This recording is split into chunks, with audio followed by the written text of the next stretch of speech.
ভালো ভালো এদের এক নম্বর মুভি ভালো হয়েছে, খুব ভালো হয়েছে, খুবই সুন্দর, ফাটাফাটি, খুব ভালো হয়েছে। ছবি ভালো হয়েছে ভাইয়া।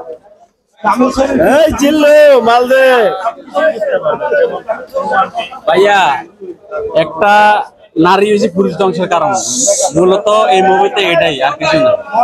ঠিক আছে, বুঝছেন? খুব ভালো লাগছে ছবিটা। মানে এটা আমি বলি বর্তমান জেনারেশনের জন্য এবং বর্তমান সময়ের জন্য সেই রকম। অ্যাকচুয়ালি আমার লাইফে প্রথম একটা মুভি দেখছি, বাট মানে ফার্স্টের দিক দিয়ে কিছুটা ভালো ছিল, কিন্তু লাস্টের সিনটা অস্থির ছিল। আগে কখনো দেখি নাই, কিন্তু এই ফার্স্ট দেখছি। মুভি দেখছি, বাট এই বাংলা চলচ্চিত্র এরকম দেখি নাই, এই ফার্স্ট দেখলাম এরকম একটা মুভি। ধন্যবাদ সাকিব ভাইকে, ধন্যবাদ।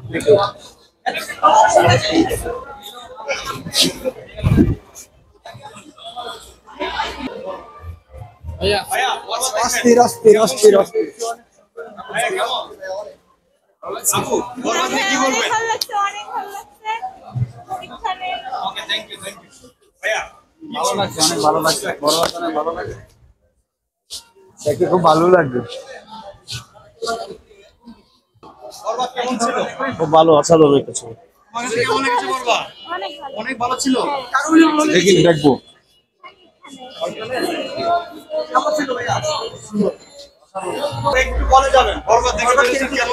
অনেক সুন্দর হয়েছে। আমি 3 দিন পর আজকে দেখলাম ছবিটা, অনেক ভালো লাগছে, অনেক সুন্দর।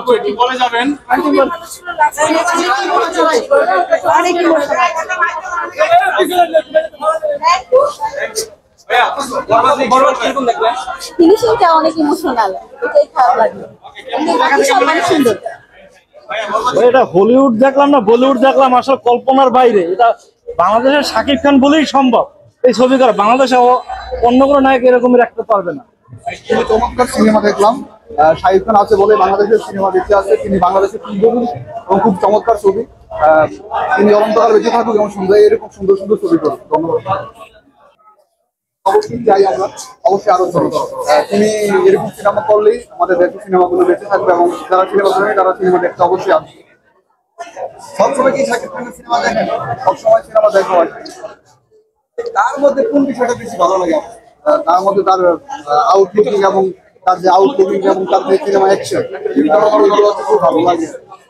আপনার তো শাকিব খানের পরে নেক্সট আমার শাকিব খানের পরে আমি আর কাউকে দেখি না। শাকিব খানের বাংলাদেশের সুপারস্টার হিসাবে দেখি।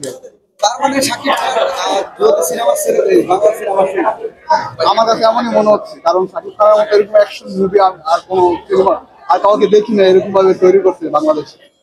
ধন্যবাদ।